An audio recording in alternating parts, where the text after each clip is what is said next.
ისრაელში მცხოვრები ქართული დიასპორა 10 წლეულებია სამშობლოსთან კულტურულ კავშირს არ წყვეტს. ერთ-ერთი ასეთი გამორჩეული კერა ქალაქ ხაიფაშია, სადაც ქორეოგრაფი შოთა წვენიაშვილი უკვე 9 საუკუნეზე მეტია ქართულ ტრადიციებს უფრთხილდება. ისრაელში 52 წლის წინ ზესტაფონიდან ჩასული შოთა წვენიაშვილისთვის საქართველო და ქართული კულტურა მთავარ ამოსავალ წერტილად დარჩა. ქალაქ ხაიფაში გამართული შემოქმედებითი საღამოც სწორედ ამ მრავალწლიანი შრომის დაგვირგვინება იყო. ღონისძიებას აფხაზეთის ავტონომიური რესპუბლიკის სამთავრობო დელეგაცია დაესწრო. აფხაზეთის ავტონომიური რესპუბლიკის იძულებით გადაადგილებულ პირთა მინისტრმა დავით ფაცაციამ და ისრაელში საქართველოს კონსულმა მაკა ოძელაშვილმა ხაზი გაუსვეს ხელოვნების როლს ორ ხალხს შორის მეგობრობის გამტკიცების საქმეში. სცენა კი მთლიანად შოთა წვენიაშვილის მოსწავლეებს დაეთმოთ. ქართული ტრადიციული ცეკვებითა და სიმღერებით მათ კიდევ ერთხელ აჩვენეს ის შემოქმედებითი მემკვიდრეობა, რომელსაც ოსტატი წლების განმავლობაში მათში სამშობლოს სიყვარულთან ერთად აცოცხლებდა.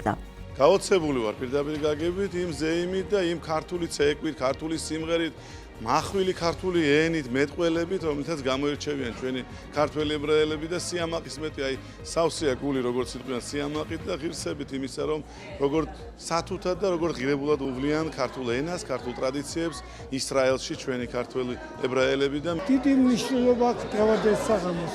ასეთი საღამოები ბევრი გაკეთა ისრაელში, ჩემ და საბედნიეროდ და დღევანდელი საღამოს ის მნიშვნელობა აქვს, რომ ჩვენ ჩამოვედით საქართველოდან ისრაელში, ჩამოვიყოლით, ჩამოვიტანეთ და გულში ჩავიკარეთ ის კულტურა, ის მეცნიერება, ის მწერლობა, ლიტერატურა წამოვიღეთ ისრაელში და დღემდე 52 წელიწადი ვართ აქ და დღემდე არ შეჩერებულა არც ქართული სიტყვა, არც ქართული წერა, არც ქართული სიმღერა, არც ქართული ცეკვა, რა თქმა უნდა, არ შეჩერებულა ის სიყვარული საქართველოს მიმართ. შოთა წვენიაშვილი არის ეს ერთი ძალიან როგორ გითხრათ, ეს არის უნიკალური ადამიანი, რომელიც რომ ერთი სიტყვით არ შეიძლება შეაჯამო მისი შემოქმედება.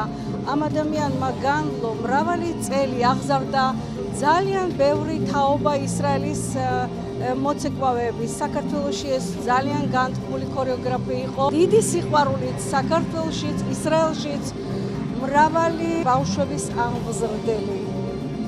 რაც რომ აი თქვენ თვითონ უყურებთ, როგორი სიყვარულით ხვდება ხალხი მის შემოქმედებას.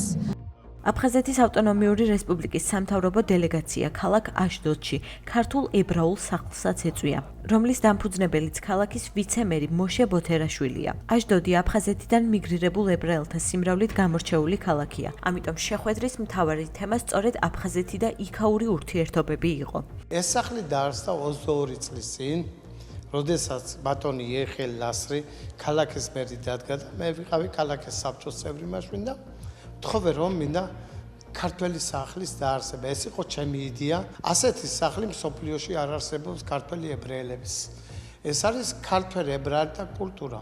ის კულტურა, რომელიც ჩვენ საქართველოსდანაც წამოვიღეთ და რომელიც აქშაც შევიზინეთ. ჩვენ არ გავიწყდება ჩვენი წარსული. 55,000-ზე მეტი ქართველი ცხოვრობს ქალაქ აშდოდში და ეს ცენტრი 20 წელზე მეტია ფუნქციონირებს და ეს ცენტრი სწორედ ბატონი მოშეს მიერ არის შექმნილი და სწორედ ეს ცენტრი ემსახურება ქართულ ებრაულ ურთიერთობებს. მე მადლიერები და სიხარული და სიამაყით უნდა აღვნიშნო ის დამსახურება, რაც მიუღოს ბატონ მოშეს და იმ ქართველობას, აი ამ ქართული ტრადიციების, წესის, ადათის და ისტორიის შენარჩუნებისთვის. განსაკუთრებით დიდი მნიშვნელობა აქვს იმ საერთო საგანძურის და საერთო ისტორიის გაფრთხილებას და მოფერებას, რაც ჩვენსა და ქართველებსა და ებრაელებს შორის საუკუნეების განმავლობაში არსებობს. მე მჯერა რომ ეს ძალისხმევა, ეს ერთობლივი საქმიანობა უფრო მეტ შედეგს გამოიგებს და ჩვენი ძმობა, ჩვენი ქართველების და ებრაელების ერთობა კიდევ უფრო დიდ სიმაღლეზე ავად. შევხვდით ქართულ დიასპორებს, შევხვდით უამრავ ხალხს, ჩვენს აფხაზეთის მაცხოვრებელ ხალხს შევხვდით. ძალიან კარგი იყო, კაი შეხვედრა, თბილი, თვითონ ხალხის გახარებული იყო. ყველაზე მთავარი იყო, რომ ჩვენ შევხვდით იერუსალიმის პატრიარქს, რომელსაც ძალიან თბილად მიგვიღო.